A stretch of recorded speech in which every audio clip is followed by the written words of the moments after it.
Some words of encouragement, and especially for parents, that no student should be sent away because of lack of fee. And on that note, we now cross over to the streets of Nairobi, where our reporter Purity Museo is on standby to give us a glimpse of the resumption of the education calendar, and especially right here in Nairobi. Purity, if you can hear me, kindly bring us up to speed with the latest.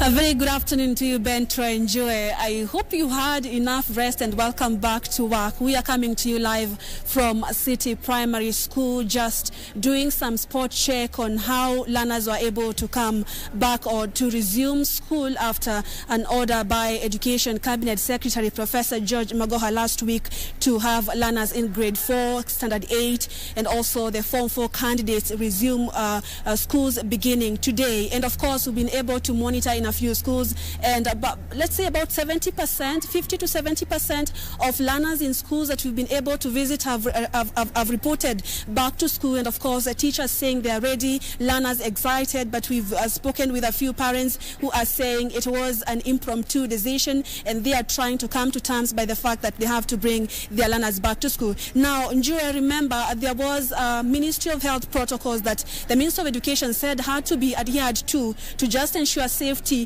of learners in schools, and part of this was schools to ensure that there are hand washing points, as well as learners wear or put on the masks, and also keeping the social distancing. But Njuri, have you ever asked yourself how these rules could apply to learners with special needs? Here at City Primary School, there is a unit which hosts children with autism, and these when you have a look at the behavior of children with autism, even the teachers will tell you that it will be very difficult to ensure that they put on the mask and also ensure social distancing, and so much challenges. For now, they have not been able to resume school, but remember, Njue, this is a phased reopening of schools, and just in case, Education Cabinet Secretary Professor George Magoha again announces that learners in the other classes need to come back to school. What happens to these learners, and how best should they be protected? Let's speak with one of the teachers here in this school, and of course who deals with these children, to just tell us how best they could be protected, just in case a decision to have them come to school is arrived at by the ministry,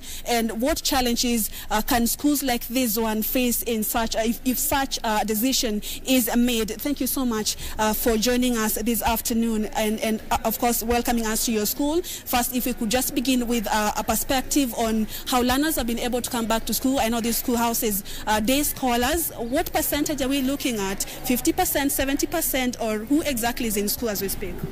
I'll hold the microphone for you. Okay, thank you very much. Here at City Primary, we have runners who have reported back this morning. We have class 8s who have reported like 80% are here already with us. And in class grade 4, we have learners who have reported like 65%. And we are expecting more tomorrow, because being the first day, I know there was a challenge maybe reporting back from home. Yeah. And we've seen some water, hand washing water points. We've seen learners are putting on the masks, as well as the social distancing. But just in case there is now an announcement to have learners in other classes come resume classes, you have a unit of children who have autism. What are we looking at? Let's talk about the behavior of these children and how possible, how easy or difficult it would be to put on their mask and to ensure they follow these guidelines. Okay, in City Primary, we'll talk about 2 schools in one.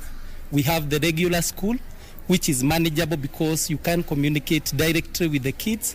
But we have a challenge if the ministry thinks that special needs education learners needs to come back, although we have not been given any direction on the same.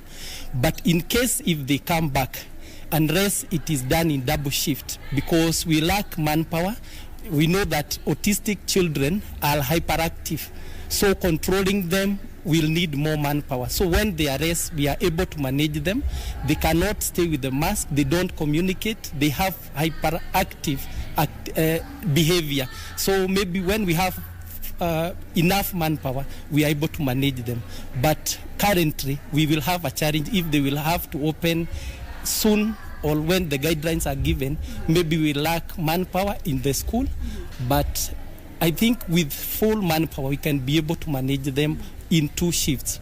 Maybe they be divided one shift in the morning and maybe the other one in the afternoon. But clearly, you're saying that having them put on the mask would be close to impossible, right? Yeah, having them put on mask. Actually, a few seconds after you have put on, they will unmask the masks. Yeah, so it will be a challenge. Maybe the caregivers, the teacher aides needs to be with them, maybe one-on-one, to ensure that they keep social distance and they also maintain their masks on, face masks on. Yeah. And what sort of preparations do you maybe expect? Because this one was an impromptu announcement. Within in less than a week, learners in these 3 categories are supposed to come back to school. But now you're saying you need a lot of manpower to have children with special needs come back to school. What sort of preparations would you propose to the Ministry of Education that you may require as teachers who deal with these children before thinking of bringing them back to school? Okay, I think as early preparation, we will need masks present in school, because actually coming with them home, coming with masks from home, I know some will lose it on the way. So maybe we'll need enough so that in case they lose the mask, we can be able to replace the mask.